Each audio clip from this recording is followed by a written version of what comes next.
भैया और भाभी साथ में बैठ करके वहाँ पर मैगी वगैरह खा रहे थे। तो भाभी ने ये बताया कि वहाँ पर 2-3 लोग अंदर आए जो कि वर्दी में थे, यूनिफॉर्म में थे, और उन्होंने आते ही भैया से पूछा कि क्या तुम मुसलमान हो। उसके बाद उसने कहा कि तुम कलमा पढ़ के सुनाओ अगर मुसलमान हो तो भैया ने उसे कहा अरे जाओ, परेशान मत करो। ये है कानपुर के शुभम द्विवेदी के भाई सौरभ द्विवेदी। वो शुभम द्विवेदी जो पहलगाम में हुए आतंकी हमले में मारे गए, जो हंसते खेलते अपनी न्यूली मैरिड लाइफ को एंजॉय कर रहे थे, फैमिली के साथ कश्मीर की खूबसूरत वादियों में खूबसूरत पलों को जीने पहुंचे थे। लेकिन क्या पता था कि वहां मौत इंतजार कर रही थी। इस हंसते खेलते परिवार को आतंकियों की नजर लग जाएगी कि पत्नी के सामने ही शुभम को गोलियों से भून दिया जाएगा।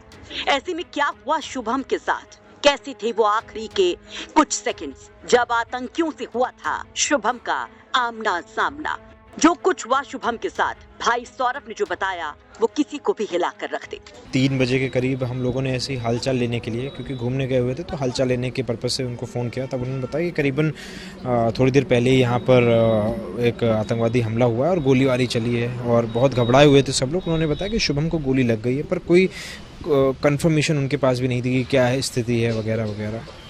उसके थोड़ी देर बाद, आधे घंटे बाद, जब मैं भाभी से संपर्क में आया, शुभम जी की वाइफ से, तो उन्होंने मुझे रोते हुए बताया कि शुभम को गोली मार दी है, और बहुत रो रही थी और बहुत ही टेरर में थी, तो कुछ और बताने की स्थिति में वो थी नहीं। इसके करीबन 1-1.5 घंटे बाद एक वीडियो वायरल हुआ जिसमें हम लोगों ने देख करके उनकी पहचान करी, और उस वीडियो को देखने के बाद वहाँ पर भी जो लोग थे उन्होंने भी उनकी पहचान करी। तो वो हुलिया और कपड़े और जिस तरीके से, उससे फिर हम लोग को ये थोड़ा सा कंफर्म हो गया कि हाँ, उनको गोली मार दी है।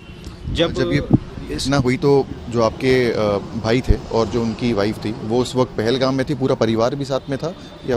पूरा परिवार भी पहलगाम में ही था, पर घुड़सवारी करते हुए कुछ लोग ही ऊपर गए थे, जिसमें भैया और भाभी साथ में बैठ करके वहाँ पर मैगी वगैरह खा रहे थे। तो भाभी ने ये बताया कि वहाँ पर 2-3 लोग अंदर आए जो कि वर्दी में थे, यूनिफॉर्म में थे, और उन्होंने आते ही भैया से पूछा कि क्या तुम मुसलमान हो। तो बहुत ही मतलब अजीब सा ये क्वेश्चन था उनके लिए, तो उन्होंने बहुत बिल्कुल नेगलेक्ट किया उसको। उसके बाद उसने कहा कि तुम कलमा पढ़ के सुनाओ अगर मुसलमान हो तो भैया ने उसे कहा अरे जाओ, परेशान मत करो। बस इतनी ही बात उन्होंने कही थी। इसके बाद उसने तुरंत शूट कर दिया और फिर बंदूक भाभी के सर पर रखी और उनसे कहा कि हम तुम्हें इसलिए छोड़ रहे हैं ताकि तुम जा करके अपनी सरकार को बताना कि हमने तुम्हारे पति के साथ क्या किया। अभी 2 महीने पहले ही 12 फरवरी को शुभम की शादी हुई थी। बुधवार को शुभम और उनके परिवार के लोगों को कश्मीर दौरे से लौटना था। पहलगाम इस टूर का आखिरी पड़ाव था, लेकिन मानो ये जिंदगी का आखिरी पड़ाव बन गया। शुभम मंगलवार को हुए आतंकी हमले में मारे गए।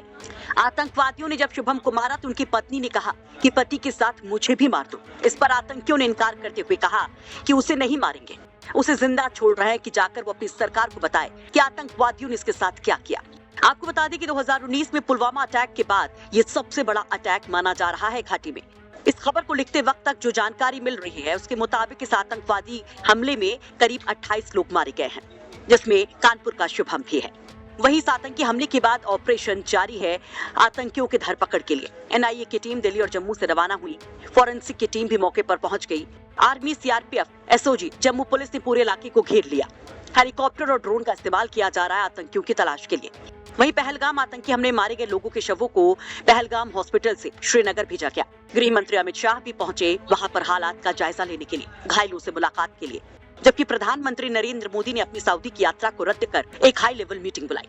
वहीं पूरा विपक्ष केंद्र सरकार को घेर रहा है। अखिलेश यादव से लेकर राजा भैया तक मोदी सरकार पर हमलावर हैं। कानपुर से सिमर चावला की रिपोर्ट, यूपी तक।